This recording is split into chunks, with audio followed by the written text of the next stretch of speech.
Nonum abo apaimo aha eye SOMPA 106.5 FM Accra. SOMPA 106.5 FM Accra.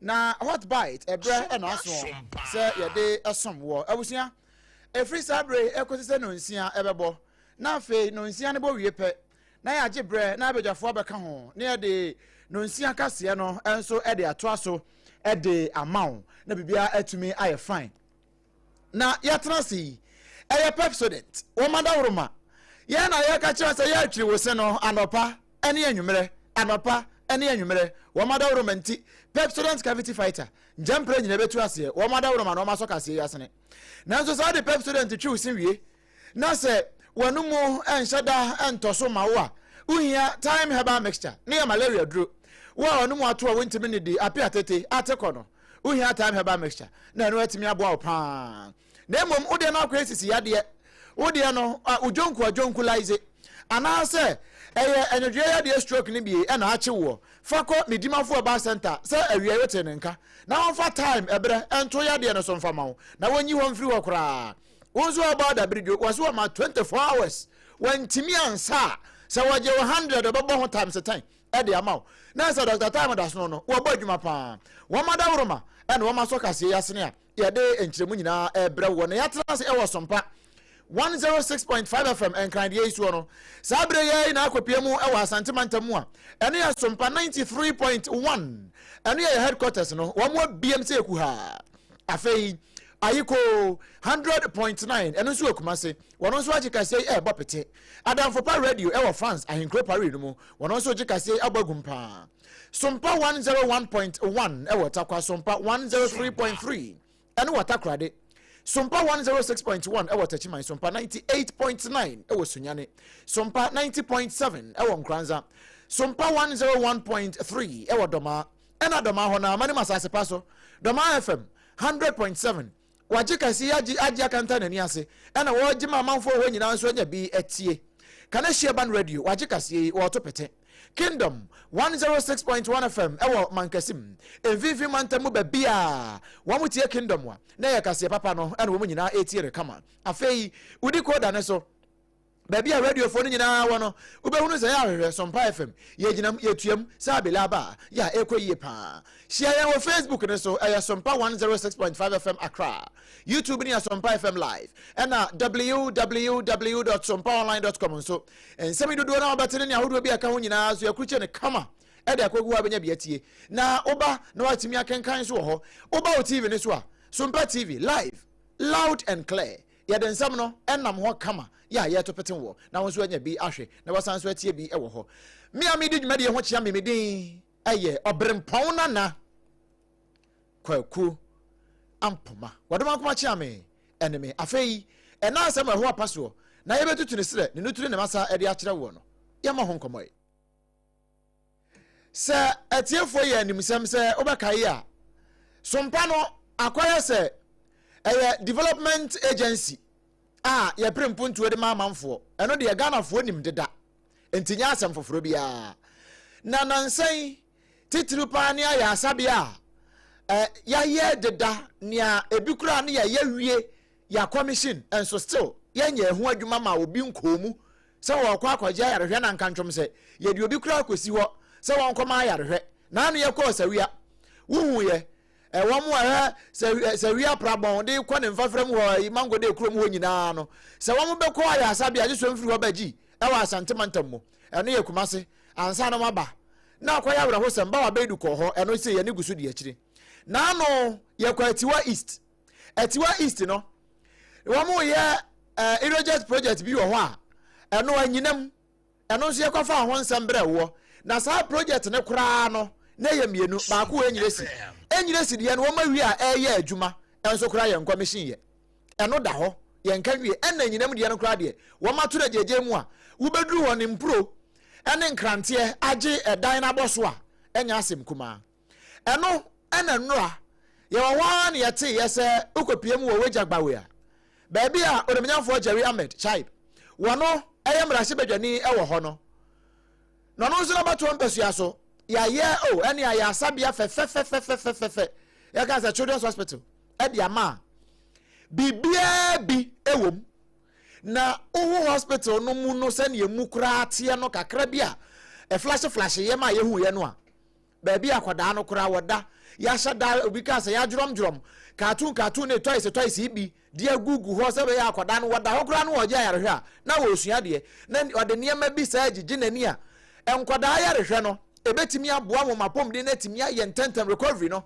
atimi aye ntentem pa ni nyina wo mo aye bia wo mu kura mpo ne se okwa ya sabia hodo ni bia se ya je busuani ana wo bampo de ato ho se bia wofo no ba bia wo bedade ahwe oba no kura ya na ya asem nanso wona kire se sa aya sabia ya children's hospital ye wo jagbawe a no wonsem yegusu aye kan wo ma to da jeje mu no wo mo aya ye ba bia owofo no kura no wo de oba ne ba ho a obenya ba bia da na wanya ba bia nso akoda ne da ye hwe no de ama wo enti ye ultramodern se ye ka ultramodern children's hospital we almost say it defines ultramodern children's hospital enti ankekoye pa nanso omanfo a ewo ho no e kire se yi se wo mo mayade a se wanfa na nko antwamu amankran ha bia wode ne ba bedru ti se bia kolebu ho na akwaya asem bia se mfa ne ko 37 na mfafrem wo ba bia na je se bia wode ne ko kaso na chiri ho no na no cry Abigail ko ya wo ko wo a aya sabia ba ko wo kaso a chiri ho ba bi kakra yi wodo so so mkwanya nhwe han e ma Abigail ne ba nyina woni ama no eno chese ya pom de ho nsem no ye adehia eno nti ase mpanifo no wo hwe na wo ka na sa children's hospital yi wo mo asie wie aye hu bibia wie in 2025 last year eno wo ye hu niam nyina wie ye enso still ye mi ano eno na ne ayatie ne se ensenkaye bi wo ho ase ba kumienu bi procurement niema bi enti hospital na ye wie emu niema nyina ye ready no because of a bia asamka obi negligence enti ana obi selfishness enti hospital no ye gya ho kwatwe manso ana manfo mewu na yebekwa ahoma ne so na yama ne boni na no opon checheku me ne wo kasa sesi yi wo ho na wama yen the true picture of senior hospital no facility no senior tie building no senior tie ani say ye ka den na yes ye hu no e be fa ho na so men kan kire obi o say se na me kan wani mu ho no empanifo nan krata a wo de ba after nra demonstration a wo ye no mamini kan mo demonstrators no protesters no one voice ne enra ye ne wo nkomo ni bi na obaba akokora ye ne kasa ha chese wo no kora do no oye trained pharmacist otifi a wanya adwuma enti hwe say ya be hospital na ne ode ne ba ko hospital obenya ayaresa wo ho ena aya omo ebeye adwuma wo ho nso so no wo mo so benya adwuma ne bi ayeden aye na ude tie ma mesesi a na ye nto ankomo ne so Ibia a complete hospital and a medical case for politics and Tunche and MPP and NDC a yawa jagwawe Mr. Kwablementa Kando Minister of Health on your company say omume bi mai na atomeshe kofo mewu fi say okọ children's hospital akọhwe baby ankwala de da bata ne de da wonye save mpo ne watumi da hwe oba awe abana bomoden atumi asi baby abata ne ba ye je oba to baby anso benya baby ada ama waso na de ajo yesre Ghana yema politics ne yetan say abawe ya no kwa abafofro ba no China de na say your money sika yeah taxpayers money and yes anome. A hospital unused is a promise broken. Fix it now. It's really affecting me, although we are forcing ourselves to get something doing now. And as for now, we are not like, I'm home and I'm not working for now. I'm not working and I'm home. People will be talking, you went to school without working. Meanwhile, we have a nice building here, which when the facility is being open, I can get the opportunity to work over here. So I'm facing a lot of problems. Oh, no. And I'm facing a lot of problems. And I'm going to be so attressed. And now obi busa sisi obi asema obusa ade omanfo no sebi Ghana no aye womu no eye nipadua no na abre sansa adwene no nya adwuma ana ore yanko ahoma na somra na ma adwo me do so obrempong na ba bia ugina boko obrempong e boko nso enche na nya boko bia no to see. Okay madika ma rundown na kakra ɛna tiefo nso yawo sɛ waba so die efiri hospital no baabi esie ansa kura na obedu be free ho akodu baabi esie ho na watwa dan ne ho nyina ehia hwɛ dan no ne tenten ne kɛse enyina no egu wabam ukoduru ho no sɛn na hote Obrempo me da se eye hospital here ye ka ho asem sisi ni mo a wonim eye weja abato mpeso aso no eten eye Malam Junction iti unye ti o Malam Junction a traffic light na wo na won tani paso wo no o climb be 2 seconds when you be hu eye hospital here ye ka ho asem Obrempong o shefo ni fa hospital mu a echa egu awo ya be kuma center ni so a o ti mu sampa kwati broni ma Ghana pro nyansan ema yetimi enya contractor so mo tinya pija adam frase e de esi won mo dia na ehu be nya se o so ye bo contractor we see dan no ye bo na baso e dan ne de esi awie e se pa se ye de kala selfa ni mu ti se enkofo bi kala ti e ni kan eti eye bia ye bia de bi esi ni so eye papa se esi kwa hu ena se atowenchen biti esan se kasua la pass central region ta kwen ya na obefa wo de beko iti na me fasta ma tempo akwen shebi kwoti kura Obrempong ye ti ni a hospital ni ena wo we na kwakwaje eyo wara ahwe nti bi sa ya bia ya hospital no wo ena media tudwa no se mento aso dia na me enkomini nana kwanim te say Ghana fo hu ba bia hospital ne wo afa ukoduru ho no hospital no ya bie ana no a me protest ne wie ye ntino empanifo kra san akototum aka ho ana enu nti empanifo akobie ana still ba bia gina no sesebe mita tada ho na ntimi ntu ne nan no saa na gina ena hospital na nkasa kra no sai na tie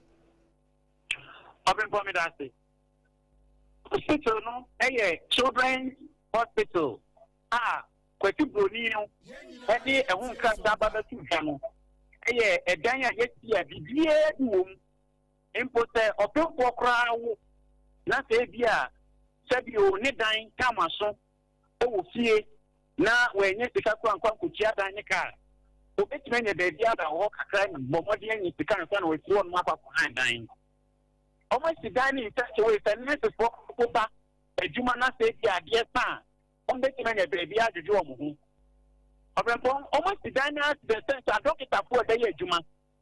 Impo ya transfer near the bar say probate maybe was wishing upon you now but then a dynamic papa.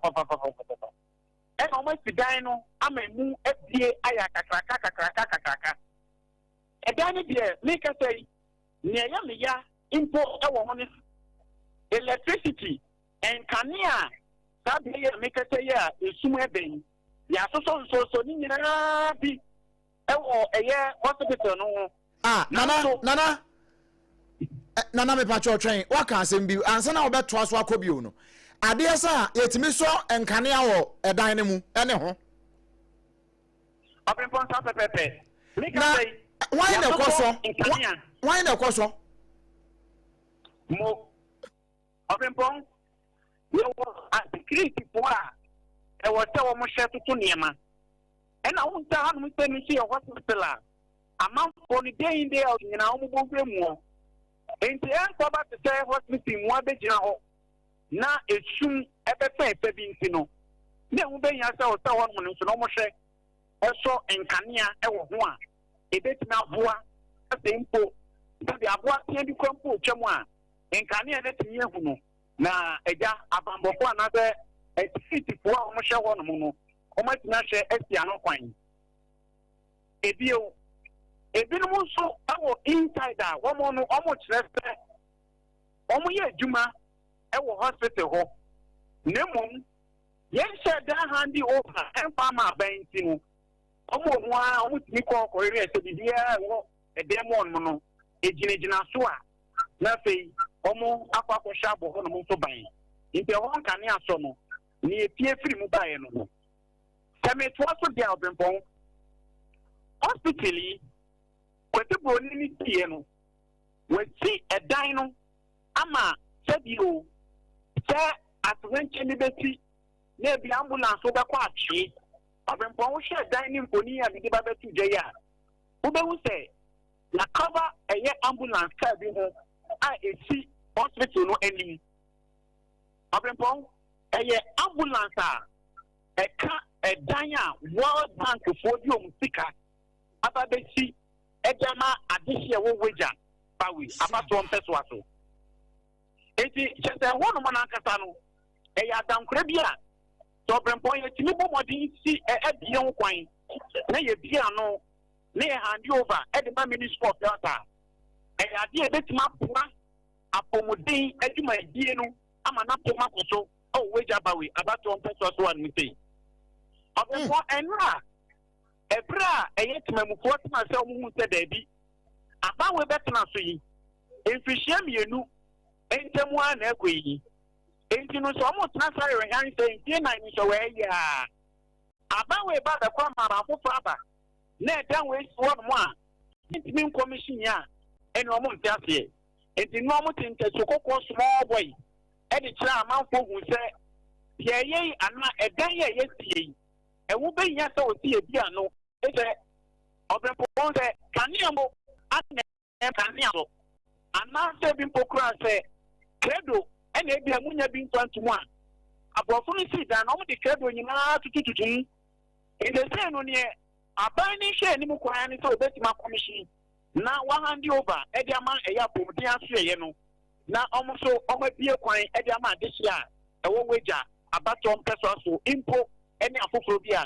ɛka ho nti ɔbrɛmpɔn ɛdan wei no ɛyɛ World Bank foɔ ɛna ɔmo de ɔmo sika aba bɛsi yɛ nhyehyɛmu kakra SOMPA kaseɛ mɛtumi ayɛ ne kyerɛ sɛ ɛdan no ɛyɛ World Bank foɔ yɛ sɛ ɔmo si adankora no neɛ toa so mmienu mɛka story building no mmienu enti saa bere no mu no na MPP aban wɔ so no ɛna yɛwura Dr. Alhaji Mahamadu Bawumia yɛsɛ wɔde bɛto gya kyerɛ mu sɛ wɔde mmienu bɛtoa so ama na yɛ nan na kyɛ sɛ aba bɛyɛ 4-story building na kyɛ sɛ biribiara bi wɔ mu nti obi bisa sɛ ɛyɛ His Excellency Dr. Mahamadu Bawumia ne nsɛm a wɔka yɛ yi ɛna ɛnam so ama sabre ɔmo ntumi mbie kwan commission yɛ anaa minya konya ne contractor a wɔn ka ho wɔn si dan ne bi edi nkɔmɔ wɔ telephone so na ɔde to anim na kyerɛ sɛ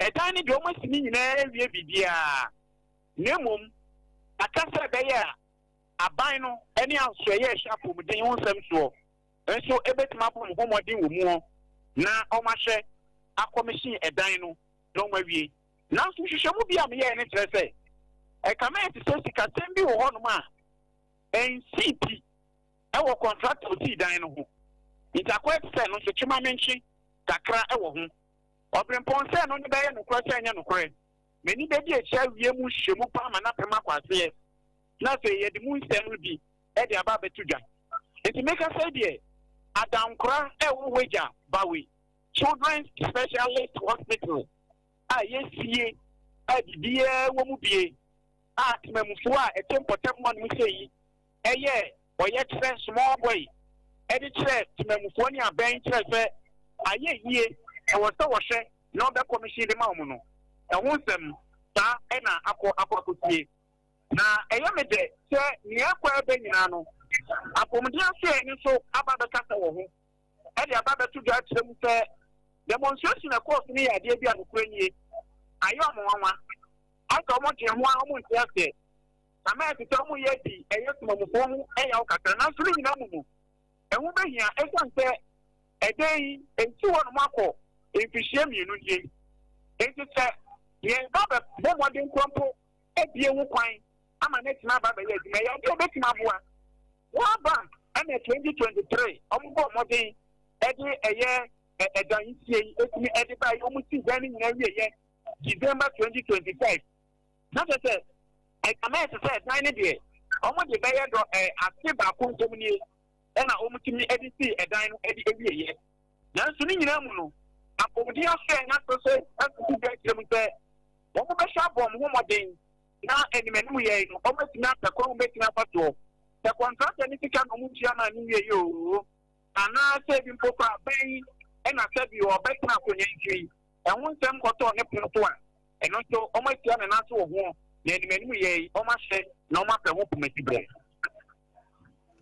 nana ye asem no waka ni nyina ntese mi hu ba bia memfa wonfa mpo batade ba akopɛ minim se media ma hu se dan no ya wie a ya twere nimu children specialist hospital weja eye no na wo kan okay for dan na meka no dan na abrosana to aso enan no abrosana to aso enan no o se obeha ko nimu no abrempo dan na ankasa no o ma nya ni tetanie me no tete dan bi na wo kwa kire mo wa pasa ne so no we no adan kro wo eye edan no ho no meka se no ma design edan no o so bukura obrempo enye ne kire na da hospital ebe sei eza se be hospital ebe tna wonom ache asebo amanfo edan ni do masini yie ana enye se bi atase wo so ba beti woja ba we entase no ewo mta obe poso de nanso sa no masi so raise edan we no obrempo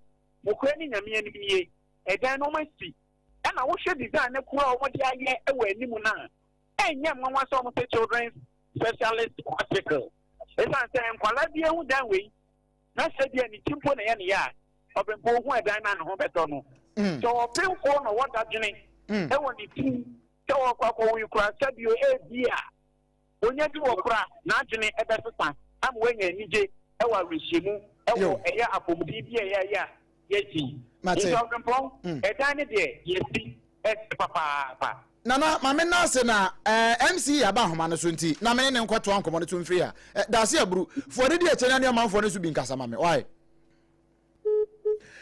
we ye na no point chekunu no na watene nka no enkra ha de on neto enkra de efa eye ne ntworo ne ntwa nyina so na ye kwa homa no so ne Honorable Felix Adatelamti wono na ye wejagbawe Penia we see aban anamu ewo ho Honorable Sompa FM Sompa TV so nie majo hello Honorable Sompa FM Sompa TV so nie majo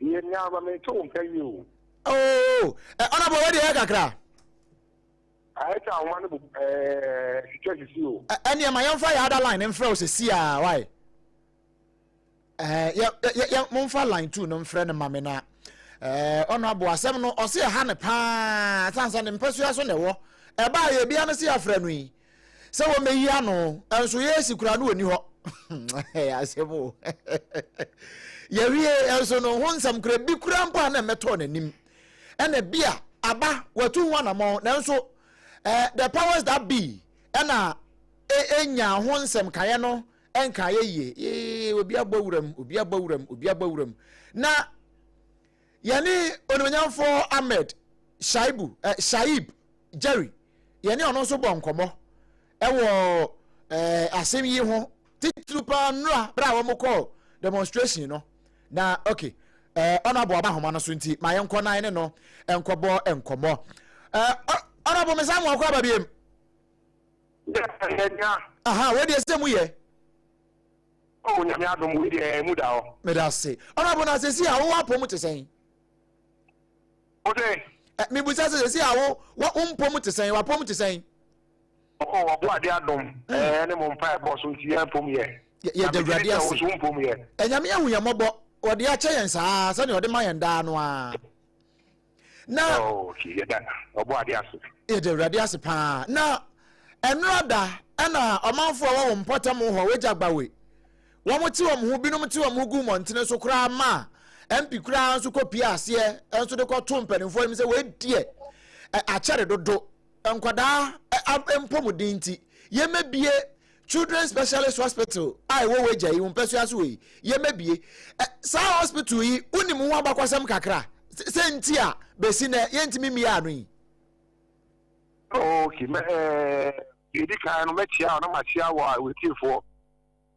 na me din tia kese so ama Excellency John Dramani Mahama president oka oye president ene wama yenya free primary health care ebe boati memfo na metie o question na obisa me na eni die mu meni nsa obia ba ye be stress ebi a Ghana amanyosem edu no ye be ma amanyosem nkitinkitin bi a entumi mayanko yinim no ye be bre na ase na nka me de mayama adwen se me de juma na esi me ne so na radio ni TV de anka me sha ase se me ye bi but the ecosuninti was say nsumi tuma numtu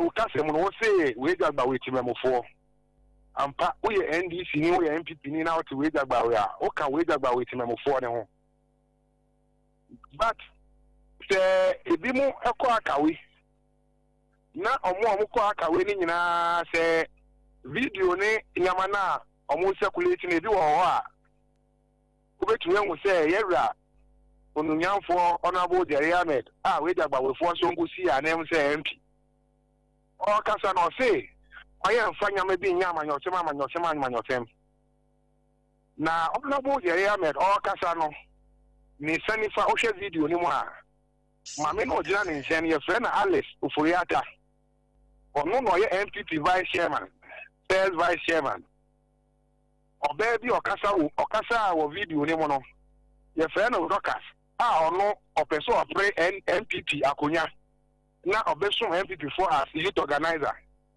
Docas yi no ka MPP research team ne ho MPP wo ko bi o mo friend no V12 as V16 as bibi Docas ene di o mo nim e wo we jagbawe abrante bi so kasa wo video ni mo ni din di Asante ono also ye MPP polling station executive papa na o share yellow ewo video no no share MPP polling station executive enti sa nkofo ye atwa mo be ka chere se o manya na amanyosem ba mu nyina amukọ ho no mo ya amanyofo enti ya danko dada bibi no obi ana timemufo e mo hwe ni yie we enti nkoda eno kra kire o se we mo they don't have a sincere opinion for the public. It is their parochial interest that they are pushing.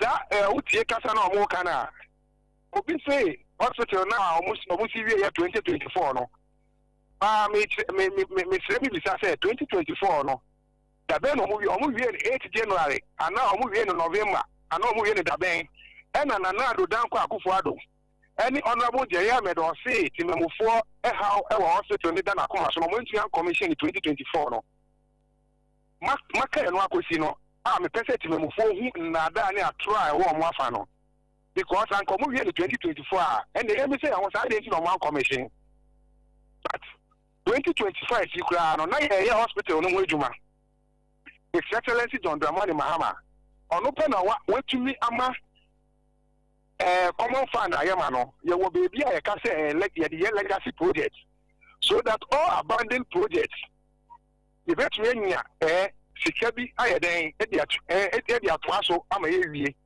because of how ba ko e wo man mu ye say aban bi ye adwuma na aban ni fi so a na akoye say say adwuma ne ye gya no nsemu enti na Excellency John Dramani Mahama wo pepa ma oman no oka say you will be a send legacy world projects na yentu nketa for sa anya mane nyina enne ma menche ade ba ko gonse police station no MPP for ntua ho 1 Ghana city nyabo what be some asem ana mo mitio pa o ko gonse police station bi wo MPP for ntua ho 1 Ghana city enne yen ya ban abaso a His Excellency John Dramani Mahama higher legacy aspect of the common fund no nubi na ya di tua concept police station omo sha ase no enti say to me etwa eno so a denti na den say hospital si ho a yenye den ye to aso enti timemufo e we mo show mu yi na mo antu mfutue ngu ani me ba hospital ne so no hospital no sika ye di isi no World Bank for the sika World Bank for na so ya sen amaya IC hospital no omo my $14 million na den na ya DC hospital no but in share na omo DC hospital no World Bank for who say a share a tossing will be. I will go from your Becca say misprocurement what issues. World Bank for a share money. Now, only health minister, any or other stakeholders, can watch them. Yes, see, I installing equipment here. Nebo $3.8 million. And no, original plan. Into World Bank for now, this is Shimono. Also, a more Kakra. Into almost a contract. And son, I'll be handed over the change. So I say, open at Ayama or Fase. Now, desire what clear. They are not some farm at and yet a son or Pamano. And now only tell an AD and Baba, Ama, it's a Siaba and Sana. What they are tired then, I'm a warfare because warfare in the shot at any plan. Want to mean question, then tell and say, Mancasa family say, Mancasa and say. It's a World Bank for who Google, and we are sure to Google, and they will fall so. Aye. World Bank, or dead what, will it about it? Children's Hospital. We will say a World Bank for a day. Almost one side. And opening and operationalization of the project. And yet, His Excellency Don Dramani Mahama, and now Senate to that empty, and now me honorable Minta Kando. And say, World Bank for we say, and she share money MPP 4 years and baby to see no person much. And send a day contract and I hand over. Now, a contract and I hand over. We are obeying, we say, yet you want to assess. If you are then, I can support here. MPP 4 any Jerry Hammer or more how they say. Maybe I will teach you American. I am say, Obi say, or did BBC Ghana for? Because I went back for the Mushimu. Jerry Ahmed Shaib, what how the day? No one was share for at the red. O party for no one can set him for and say him for Madam Alice Ofoye Adano. I am over a sales vice chairman or Kasama MPP and all Kasama wine. Doctors or Kasama wine, Asante or Kasama wine, Jerry Ahmed, Unya Butre. When you say, Yamabi Koswa, World Bank for any Jemo, or Muya in Mushimu, and La, any minister, any day, any World Bank for auditors, Transit, Oma Moshi and Cat, Munadi and the DI, they have to put in. Miss Remy Bissau, the World Bank focus on Moon to $3.8 million now. Miss Ellis, wait here. Minta can't obey here. Ghana my crown a boss Akana and Casai can eventually the other day. Aquaco, you be a bit watching for. Okay. Yes, more. Omonia Boche, near Nabibiania Day, and Cosmo. Honorable, so what do you look at Crabby Mammy? Honorable. So what do you look at Crab Mammy now? Honorable Jerry Ahmed, Yano Hamanaso. Now, friend is saying. Bibia was saying, yeah, father hospital, no. Now, yes, me and yeah, Mama cannot be. I'm not in a banter with anybody, but I'm saying to you, say, we know the issues at hand. So let's tell the community the proper words. Let's do proper communication to the people, and let's deal with the people. Say, at the end of the day, the hospital will be open. Right. And Kayaka say, honorable honorable Jerry Akwa Baho Naka.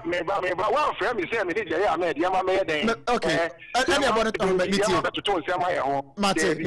Mate, make catch out, the Amini, say a project, World Bank for, say, a family, or where they, and now one thing I may be say, I was here, yes, I am money, not there, a cost. The Oko Facebook, Brad, I have heard of Kofi in cancer. As out of 25, or so say, projects I can year 95 4%, that's 95%. Start December 2025 na World Bank for our project no. Now World Bank omo mean that candle. And now World Bank omo His Excellency John Dramani Mahama. Yes, wrong. Politics brain new year. Omo mayenye den. Right. Yen hwese na kro no ebe kon kan na bibia ye den akoso tortin. Mate. Yes, wrong. Mate. Honorable Mayanasi. Obi person ye popular.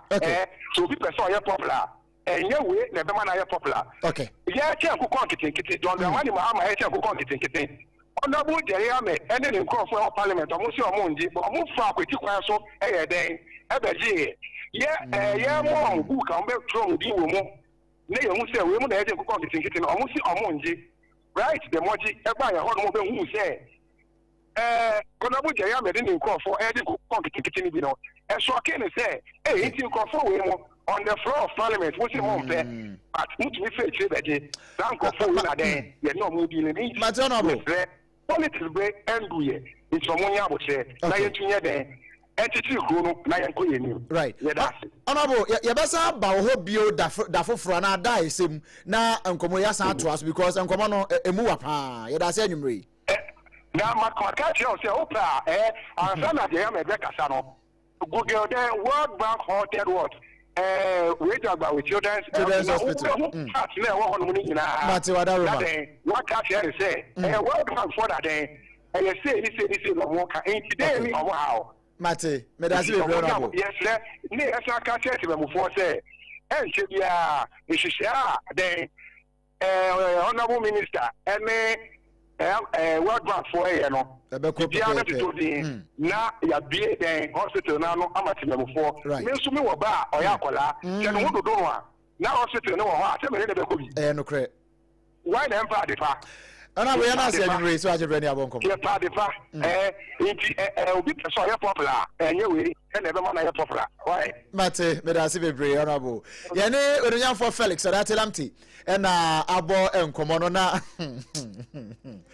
One on ya MC ewo Wejagbawe municipality no emu ene no abonkomo no na yenya honorable Jerry Ahmed Shaib yenya no ahoma no so na yeguso hwese ensa beka no because nsem ni bi ho a se utie se ne MC ka no se ono akwa organize MPP for aseda bom kojan ebi kra hye yellow ni green ade abegina ho demonstration se yemebie ade anoma wo breko a as according to MC Wabreko onunim say this is the issue at hand. There is a situation omugusu solve a omunwie here and say akoba na sa ena amana akoba na sa enti there are a lot of questions to ask and be answered our sa project yi eho enra honorable Jerry Ahmed Shaib ekasaye ne nsantwefo kasaye ewo sa project ya ho na yegusu hwe say yensa kanoa na yede no ede nkomo no de atoa so be some few minutes na wayi niam ba akomienu bia no ede amayen abusia hot bite kase ne nto aso no a ne gusu a ye keka bomu ede amawo no na yensa ka honorable Jerry Ahmed Shaib ewa homa no so e ma sebedwani ede ma adehye wo Wejagbawe abato mpeso so honorable majo honorable bachotimi ka some part edi me na over no Honorable Jerry Ahmed Shaib. I mean, Honorable Jerry Ahmed Shaib. Oh, sorry. Yes, I miss you. Hey, Honorable, I would try. Manya would I go direct. We must know when I'm back there. But I don't know.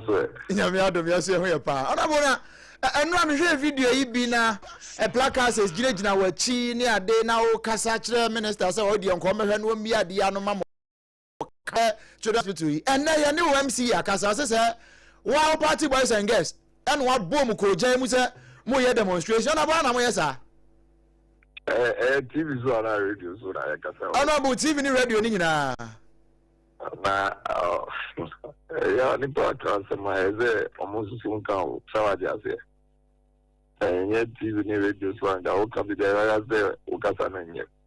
But how can the MC come and make such announcement? We are talking about the well-being of people. We are talking about saving lives. Was the MP before? Now, MP before, don't you have rights to demonstrate even if that is the case? More right. No, be at the hospital, but the hospital now, oh, they won't be hospital now. And then, yeah, they can only some flimsy excuse about say there is procurement. The crime is there. Among Ghanaians is the mom because that is the original sign. We should respect the Ghanaian people. Our mothers who went on demonstration, they should see the need to respect them. I'm going to make such terrible remarks. I said AMP before. You know, I went to the hospital because no BR engineer I'd gone to the hospital to even pay for somebody's medical bill. The person had an emergency, 34-year-old. They call it oxygen. These are major things worrying the people. I will say because I was the MP before I demonstrated. That is below anyone who is very reasonable, whatever imagination to make such comments. The major thing is a 120 bed capacity hospital. Yes, this government has been in power close to 17 months. This hospital has been there. There has been a modest hostel. I go for the time when now President MAAME, it is for the good people of Wejadawe and beyond. It's not even for Wejadawe for Anamewa. And then when they call you to talk, then your conversation is at the MP before. That is unfortunate. That's very unfortunate for such a person to be. The people who even went demonstrating, you don't care about the lives of the people who are dying just because a hospital has been built and is sitting there. And we are using the taxpayers' money to have an air condition on just to power the CT scan. 24/7 CT scan, air conditions is so high power because I just had to kid out. There are 3 major theaters for that hospital. 1 in the emergency and 2 others. And all of these are just sitting there, and it's been there for close to 17 months. And yes, you are always MB before I demonstrated. Does that sound proper to you? Honorable, he said, sir, we know Google crowd, and they say, be crowd, or crowd to me, Google be said, World Bank and Casa, World Bank funded project, and I almost say some sort of irregularities being a dinty. Almost halting the commissioning and the operationalization of the hospital. Wait, almost say, more administration, the man, let me not cut you, but with all due respect to you and your station, he didn't even know anything about the facility. And you want to assembly meeting. Let me brief you. I went to the municipal general assembly meeting and I briefed them. I had met with the minister. Many ministers share at least 4 times or 3 times on this hospital. The last time our many ministers shared, MAAME will be head of infrastructure. And as a head of infrastructure, MAAME did. The conversation between myself and the head of infrastructure was on the 12th of March, 2026. And I'll see you, man, 1 week time, the commission. And yeah, and now pressure now go for place on got to bear on these people like that. Misprocurement. The contract is between Ministry of Health and the contractor, which is AWECO Construction Limited. It is not between AWECO Construction and World Bank. And the organization, he doesn't even know what is happening. The correspondence or the communique that the Ministry of Health issued, why didn't they issue it all this while until this morning or yesterday night? And now they have even given deadline, say in 3 weeks they will come and commission it. Or not the MP before. Now if MP people can go on demonstration and get results, what is wrong with that? Honorable, to say after the demonstration, and 3 weeks, yama 3 weeks, no baba be ho adwuma no. Se o ma sa time no se ne o ma kanana. What next? Then I'll be home. Oh, I mean, I understand that the minister is my respected colleague in Parliament. Indeed, my view would be that, let me engage him some more. So what I say. But if the engagement fails to bring results, now after moment, I may organize the demonstration. Hey, Obia, so we do women organizer, nay, or my pay you to organize our own position in our demonstration in Yachi. Over some for. Oh, I've been as me woman, me constituency chairperson, and she called me about the incident. So we were hospital and the person needed care. And so call her. She was not there for the demonstration. She didn't even know about it. And the mission now kind of the area. And then I also share it. So for the MC to come and make such a it's all partnerable. It tells me that his vision is very limited. How can you come and make such humor? Oh, honorable. Now would you come and say that people are only going to demonstrate because of me and before? And then possibly MP before they call. And I see before they call and I GC before they call. That is so terrible that you must make. And when you people have opportunities like this and you are confronting people with questions, let them give you reasonable answers. Now, hospital, no governor move because they are unable to access the facility. Before. Yesterday, the one I even went to visit is an NDC person. Nyanka, go to your medical bills, no, or NDC. It's an NDC person. They didn't see him worthy of paying for the medical bill. That's why the person called me. Hey, honorable, who says, as a baby, and common econo, or come a APPIAH, a manamera from na young fan common in Sia. That's be in the edge, the best out to us. It is just not partner, it's unpardonable for people to make remarks whenever it has to do with the health of the people. I thought the MC would have gone beyond this kind of propaganda thinking. OBREMPONG-NANA, me, your friend, me. I had gone to the hospital to take care of the person. And then I was confronted by media people. Then I later got to know about this because when I came out, then they decided to talk to me.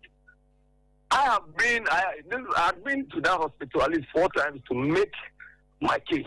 So I don't need people to go and demonstrate. And if I need people to demonstrate, I don't have people 50 or 80 or 100 people. I'll make sure I'll get the whole place choked. I will put on one I made a organize demonstration for one. Now, honorable Asamba who which is World Bank is a Munyano or Mama specification say 2-story and now 3-story. Now Makoya 4. Yes, in one alcohol for me about you. Over. Or more mau excuses and your papa. All the excuses they are giving are just flimsy. Now, over there, I mean, how do you even think about it? What now might be, you must consider a man, and I see 2-story building, now the banner goes 4. Have you heard that before? And when you have a contract with a person, can't you ensure that the contract is, you go according to the terms and conditions of the contract? As I say, woman, if I know 100,000, according to 120 and 130. I mean, have you heard this before?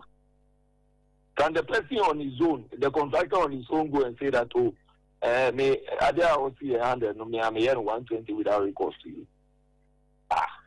Oh, guys, now they should stop insulting the Ghanaian people. Especially for those who even went to demonstrate, who got you almost there on your party for until are they? Not very childish. Okay. Because near ministry no crowd by procurement concerns unresolved contractual disputes. That is what the ministry even brought, the explanation the ministry gave. Did you even know that the ministry was even originally giving the excuse there? They didn't have a contract with the person, but it was between the contractor and the World Bank. It's all about propaganda. How can we be running this country with only propaganda? Okay. You have a contract with the Weapon Construction Limited and Ministry of Health. World Bank is a funding party. It is not part of the process.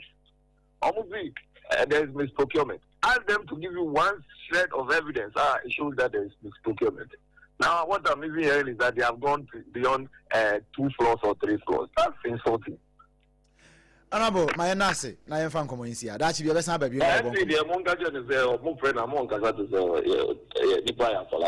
The people who went to demonstrate are women and mothers who have children, and they know how they are suffering as a result of the non-operation of this hospital or facility. Don't come and insult them and say, party for the health organization. That's very insulting. I'm very pleased with that. I'm not going to come anywhere. We are not here. MC back and the answer also to all can be a man. I said, we are no more. For health of people, Uzi Yago Frank was a party for now on the demonstration. That means that you don't even care about the health of the people at all. And you are even reducing health to politics. It's very painful. He needs to apologize to the people. What kind of disrespect is this? And honorable, not as a only MC in terms of MC, meaning the ball first of me. I don't do that too. Me, I've gone beyond the petty politics. I don't know, games, why inviting me, but I make a ball, and I'm a ball chain also. Yeah, the ball man, I know I talk for. I had all to ball, I talk for. But me, share that ball, be chairs and no skills. But you can't come and disrespect the mothers that went on a demonstration asking that the hospital should be operationalized. It's an insult to them. Honorable, I said that office near the Nkomo why? And you bring that's why you bring your bonkomo. Right. I was here, your name, Honorable Jerry Ahmed Shaib, and you know about Nkomono. Why, Brasebe Jenny, Edema, Adesia, a war, Wejak Bawi, Abato, Empesia. So, inti, Nkomono, and Yandy Cassad, you who no. Obia, I say, kerosene, and I crazy, and you so. Na ya hwe go ade ba ko mo so bia gina ba bi ogina se ne wo didiusi nkomo a but ne nyina yo manfo no eyi edie mu ntia na na poncheku ye ne kasa wo ko ground so ne ko tietie ne ko te ye ode mayen MC ya be ya no MP so ne de ato so ye besa atoa so ne ye be ko ministry ne ye na mabom nkomo e wo nsami e ho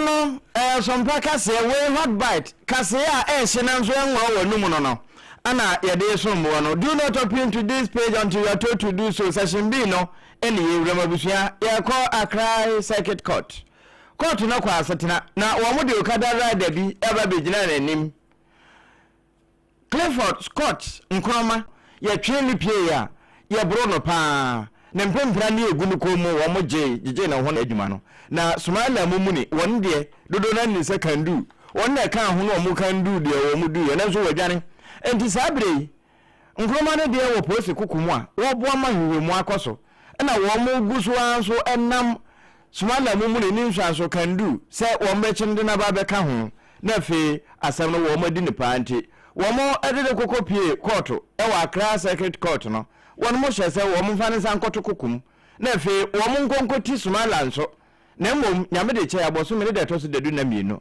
won san so emre bio yanso ansam no so emfa emamoboso me ya etwemu no ewo ye kase no so ye bomamane sa wode wani ekiremu ewo enkran kwansa ye no ewo eye sunwane West Empotemo ewo na se Doma West Kropon no Empotemo ho na yade a mrante kwa be senai bi wonom ensa so mo pechi ni nyina da ene se Ghana Kokobo da so ye no wonom efe bi ya wapa wonom se wonhwe no nko emfantia esumasi dwade ewo koko ho eye anti smuggling unit no wonom eni police fo na eka won ho bom a wotimi etu sa na mo wese no ase wakwache sa nipa wese no na chese wo maso koko be se boto no be se wo ha na wonom ede afri Cote d'Ivoire ebo my Ghana mu ase no na wonom echese Ghana mamra no enya de a ema ho kwan sa ne sa yo sunti no sa wode wani kiremu ewo bro mantamu amansofo ya wono etua no ye ran monyafo Joseph Adai akwaboa wani sentrefo abonkomo wa brenne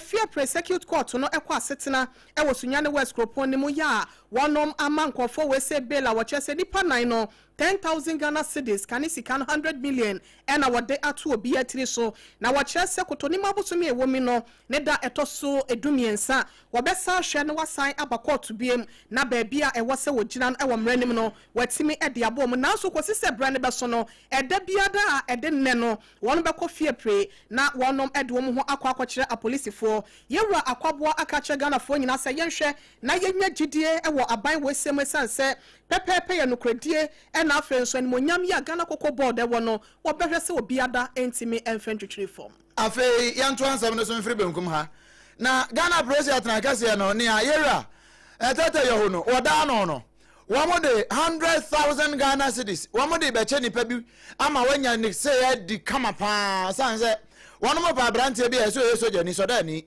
ya wɔn mo susu sɛ aberanteɛ abusua adwa ne yɛ Facebook no so na wɔyɛ otimi sɛ wɔ field ano wɔyɛ adwuma paa wɔn wɔda so no yɛfrɛ no Prince Kra na Ghana presifoɔ susu sɛ aberanteɛ ewuo bi ɛtututuo bi ɛkɔɔ soɔ ɛma nipa mienu wɔn mo hwere wɔn mo nkɔ ya ɛwɔ Saki ɛno wɔ Tamagov City mfafra mu wɔ no wɔ nkran ya masa soja ni sɛ na ɛnam ne nsan soɔ ɛna saa nipa mienu ɛfɛ mo ahwere wɔn nkɔ ya ɛwɔ asɛm yi ho na wɔn mo wie ya no wɔn sɛ aberanteɛ wɔn mo hwɛ no a akyere so aboro so ayɛ kura me wɔfa ase waboro so a na 30 years fisɛ duasa pɛ ɛna wɔn hwɛ na wɔnya ɛna wɔn mo ni akokum Ebenezer Kwabena Obiri 45 years wakunu wie ya na Mary anim a wɔne ne ka ho bia wɔno nso so wakuna ka ho 22 years nipa mienu waku onyina sɛ deɛ no wɔpɛ firi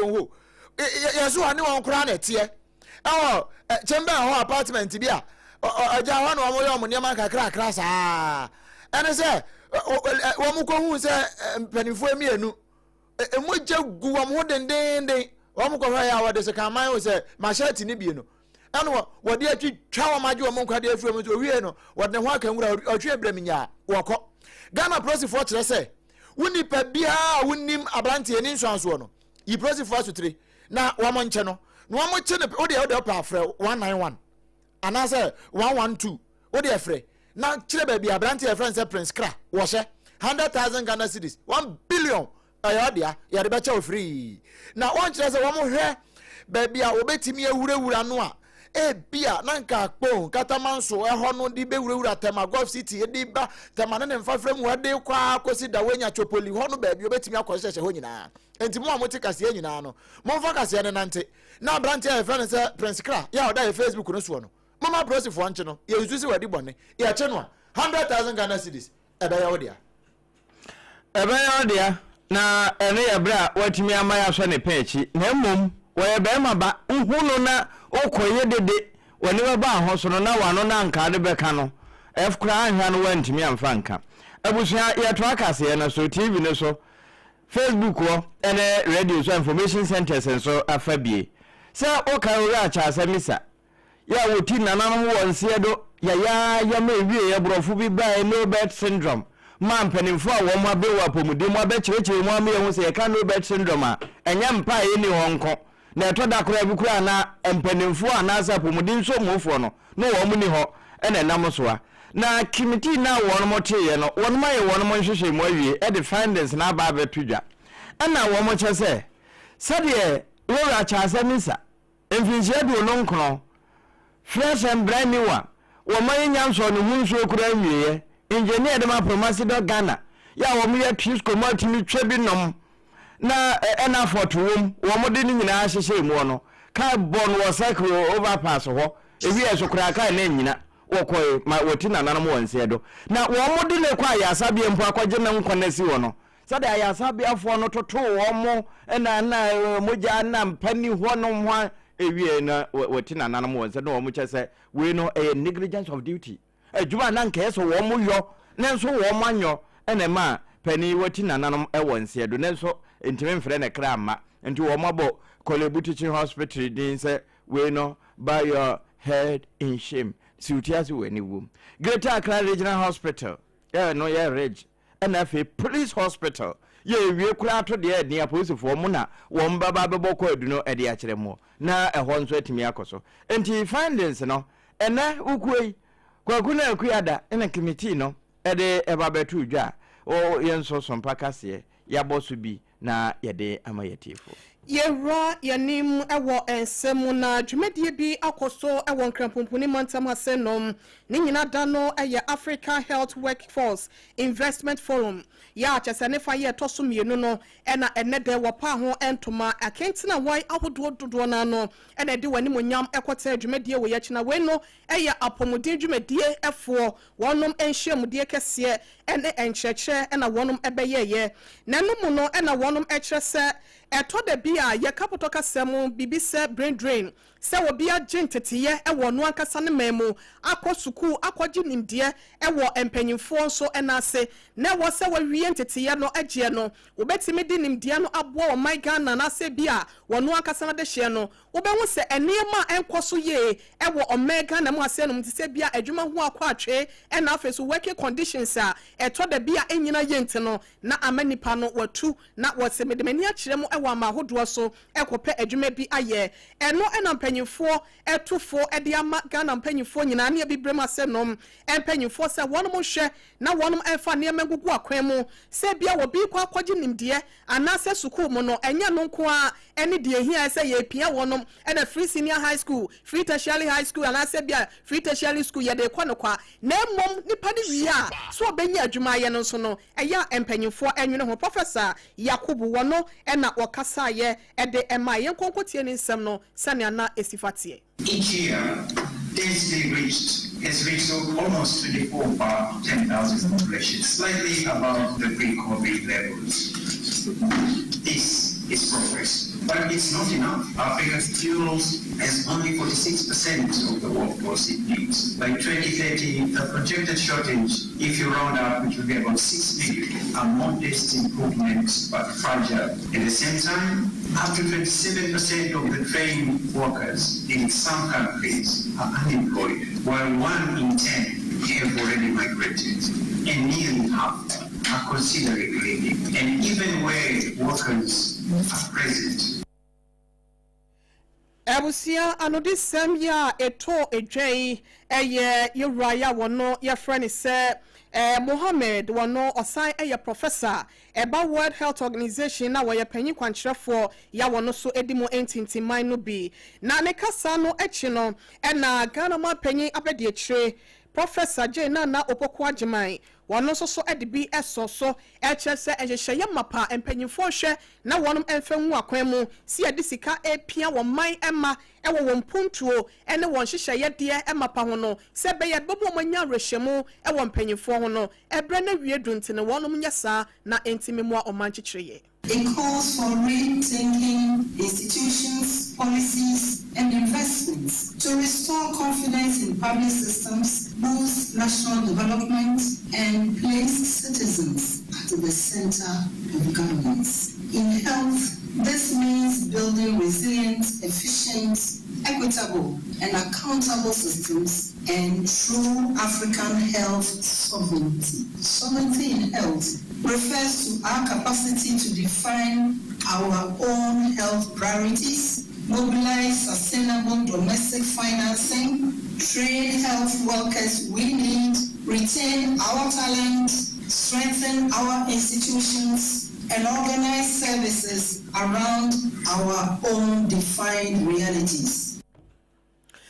Mamia wakasa ye Ghana mampenyi abedi ekire Professor J Nana Opoku Agyemang. Ano nyina ya pomde honsem WHO who for no baby a Dr. Tedros wo no ehwa adwuma no enkomo ne bia no na ye nyina pomde no amu manfo wo German South me kire kura friend Isakrum ano no wo German South wo bro mantam mo ene wo mo bo mampani abaso se mampani pa po dende why are there pa na we assembly woman ya one part mo MAAME Agnes Asantoa ena wane nana Agyemang pambo e boss ankomo ni nyina ne se sa Isakrum ho apomde ho sam na ho akwa atwe pa e de ama ho nenso mampani ma ba ye obomodin a be sibia mo mo a e ya adwuma pa enu akasa no se obi enim se wo no oba ya Asantoa Agnes onu kwa de nko MPP ni nenso ade ofie ye ena ni pa ya de a osaye na mempesu aso betu abama no bokose ndimbedu ha na me aho uye baabi ankura ko school na uye baabi a abo pra be be fia ne se be bedu drop na ankura na awu eni nti sa abanya ba na abehwe ni nkura no man se kuro nkonkom a na dai ni gira ha de asida kese e ma mo se mo mfa nto papa na mpanyinfo be ede bio na ma ahoho sere wa ya ade amaye na yesre mo mo adanwo ma mama ngabafo be mra doctor ne ma ye ntentem se de mo sia ya amaye no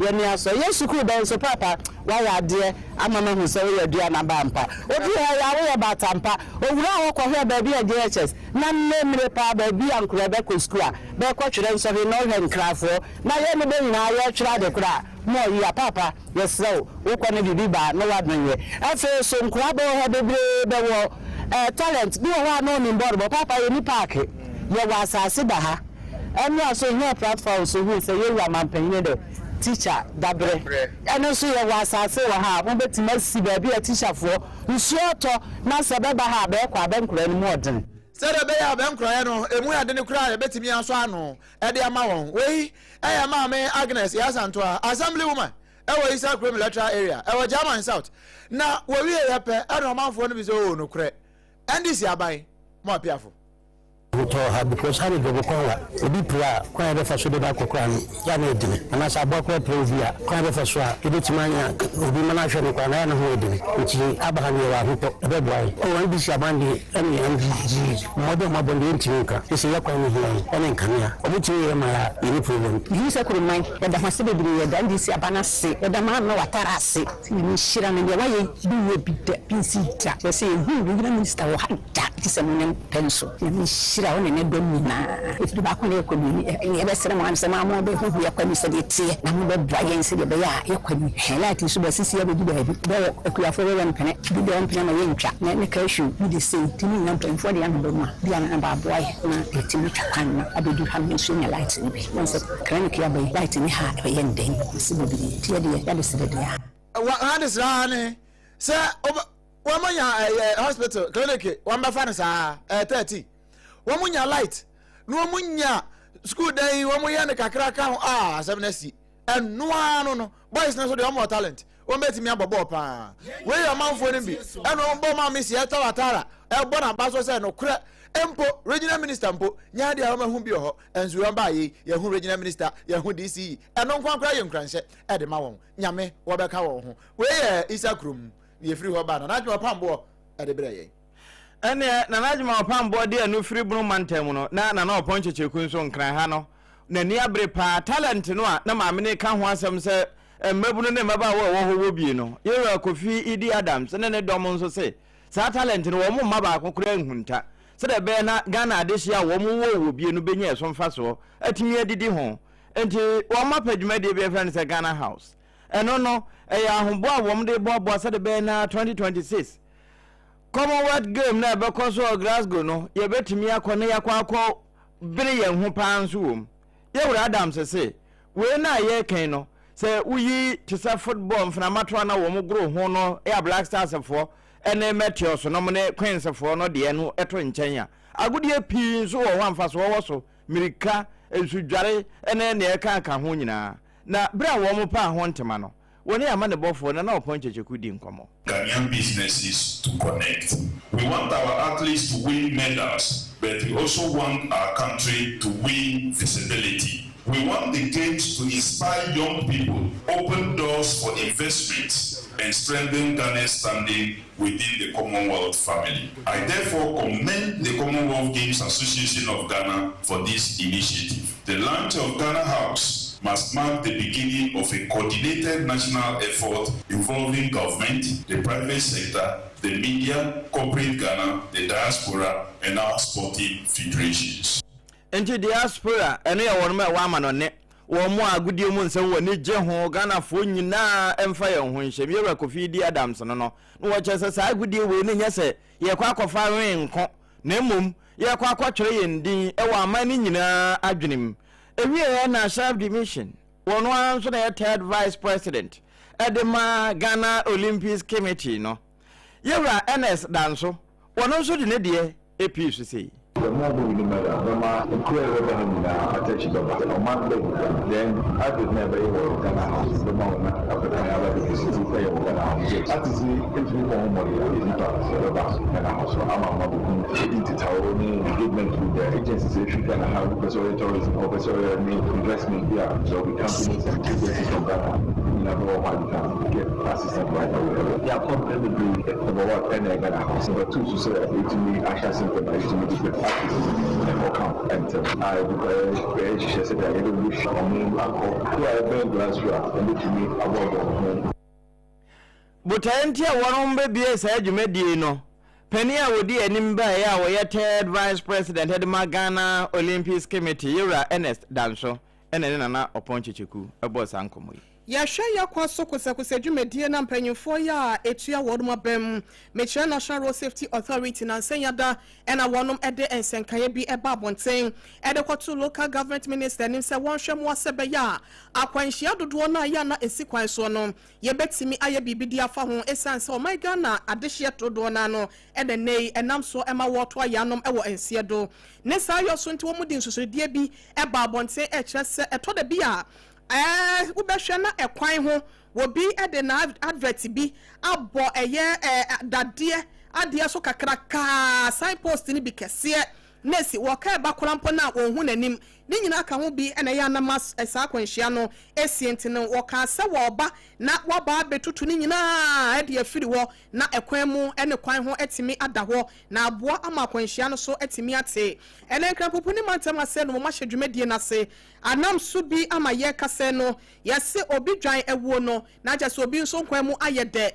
etoda bi na se nso to a na enkyene ho afa no na enkuto nso esere na eba ni se no wonum so eya advertisers no wonum ekuo no wo babonten e de adesrade ama panyimfo se kebe ya wonum ense pri wachi no samra be sanse sensusu die ya wode bei ene tabono ya wode eto adwuma so no enye wonum ko na ebe ha wonum o ewom se be ha o musikasem emra bi atwam de eba ye e wo banking sector clean up exercise ba so no nipa dodo na adwuma bo wonum ena adwuma ni kuro yimu no obi ye bi nso na wo sama na bebo no a eno ye ka ne hefa weda fo nso edi wo musika bi ena afen so no ekoko dodo na na se nwuma ko dodo na no ena wonum so agi won sem sikente basa enye wonum ko ena ho befa wonum wasere ede amampanyifo se wonhwe na wonya bibi enfama omene krata tententen ena watre ede bi akwakoma local government minister afei eye road and highways minister so wadi bi akwakoma no ena National Road Safety Authority mpanyifo so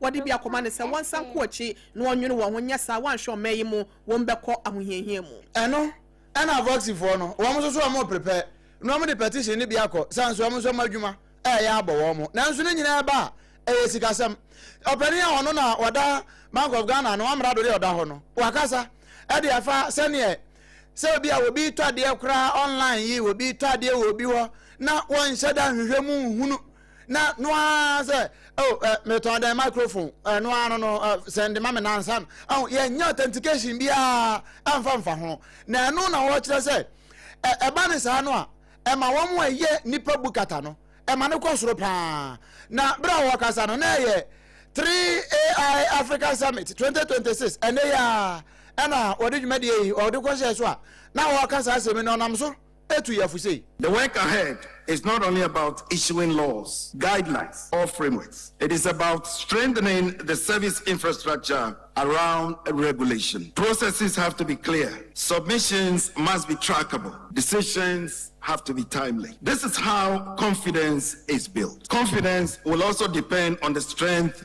of our digital identity and our KYC frameworks. Weak authentication increases fraud risk, it affects credit quality, and it undermines trust in digital financial services. So the next phase will require stronger coordination across institutions, improved data quality, and more robust identity systems.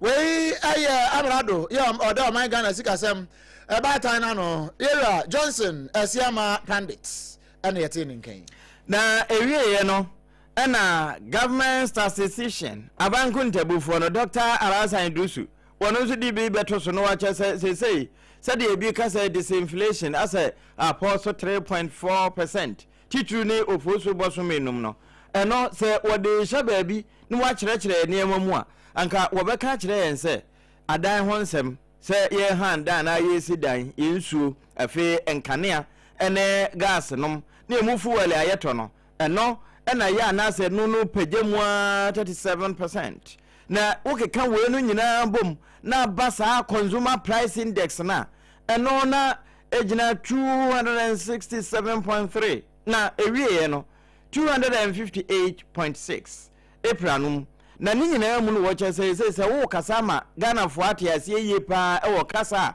obi abete ase mu a de o meka ne se 3.4% no na no e wo soro esene saa de na ano bi na ye hwe ni mu nti enkoye kura be so ho mu nchemu ba ko de ahuri e de aba beka ho eno so na na ye hwese ye betumi ada ye ho e de aba nanso ansa na no me yemfa we ntwemu ansa yefa we se ntwemu atiawa ye wuramu e wosofo ya wono hwe nkronkuma memo ne akase mpuntuo so afei ahensie ene esonfekuo ano ye wranmonyafo Ahmed Ibrahim wono so na kache wode atodwa e kyerese eye kagetia eye phase 2 no market no e na afenso takra de ya kyese no dia wonom eye no eboa na se sikaya na wose wonom etua no esanse empanyimfo twentwen wona se wodwumadie no hunte no e da ye kasai e kano apagya ne mu akodru 305 million euros na ensem ni nyina da wode todwa e won krampomponi mantamasem yentie na no disem no sania esikoye.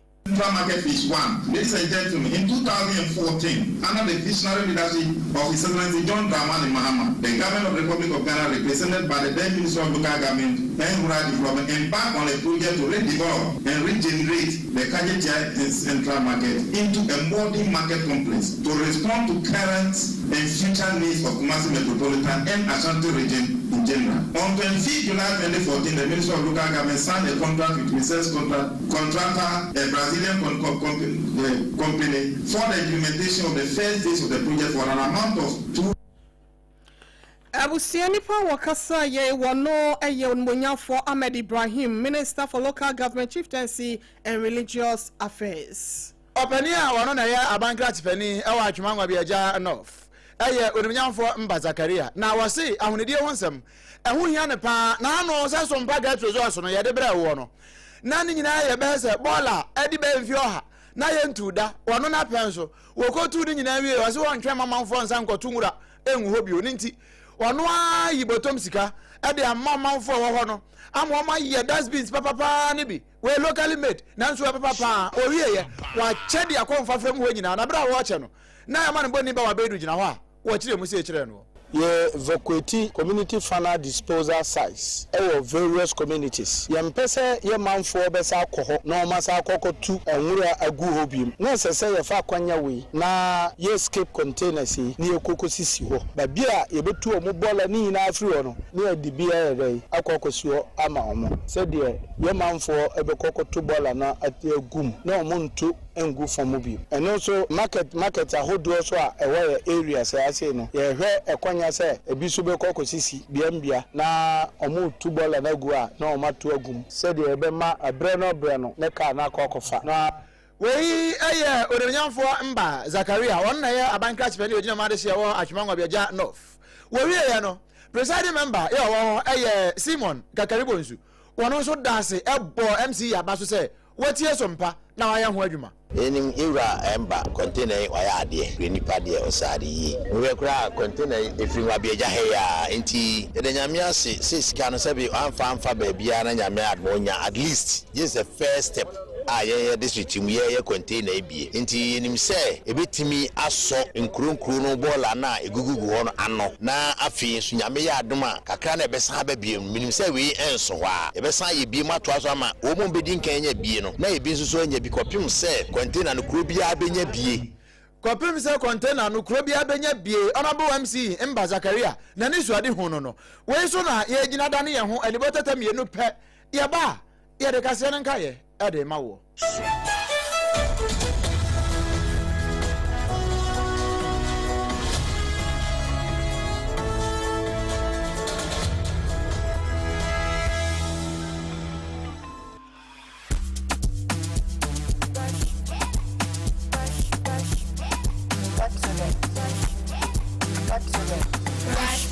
Brush your teeth every day and night, up and down and all around, brush the feeling bright.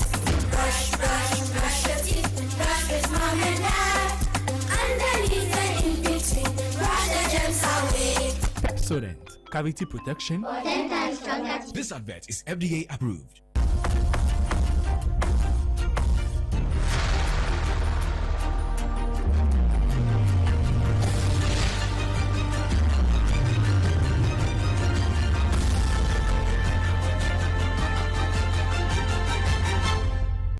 TV Emma Akatuapa. No krema Akatuapa mpa busua ye kwakowie ewo obrempon fa krom US abrechimemu na ni nyina no enkomo Iranfo ho ne fa kese pa na wo makasa wo za America mampani se straight of Hormuz ho no a na nse nanka wo mo de sra dom ekoje ebinum kwan mo de wo ne makwa na wo kofa wo de ba no Congress for aka jani say want to na buansa ma wo mo ma na kwan ansa na wo be kwa awakọ enti wa pause no na no na nam so ma se CA the oya foreign ministry ne spokesperson de ma Iran Ismail Bagai wakasa na wo che say proposal na wo mo de ba US for de ba no wo mo ba consider na so nya de say wo mo agide atum ewie no Ibrahim Razai wo no so akasa bi eno wono cheche we de ohu se eye wish list ena wo ma sada de aba e che reality de wo mo pere na ompese Iran fo nyintum ne so US mampani se de wo de akwa se wa poso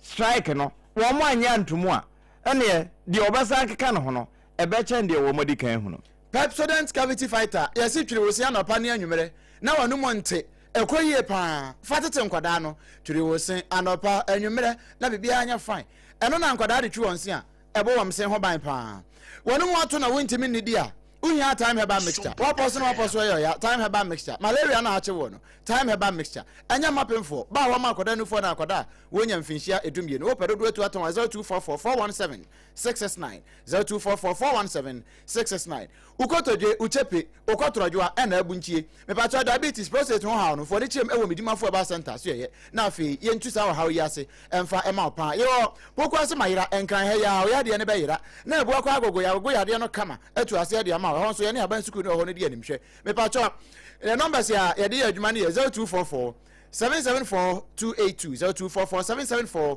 0244-774-282 ahana bremi akwan ma ya de kase nyina ede yasie twa ho ayo nkrabata wodo nyina so brada for radio and hayiko kingdom the Ma FM wo mu nyina eje kase no bi ebo epeten ye memedin oduma nkoma chiame OBREMPONG-NANA KWAKU AMPOMAH menimini anom triple A man APPIAH APAM DADAA ye ne abri wetia OHENEYERE MAAME YEBOAAH ASIAMAH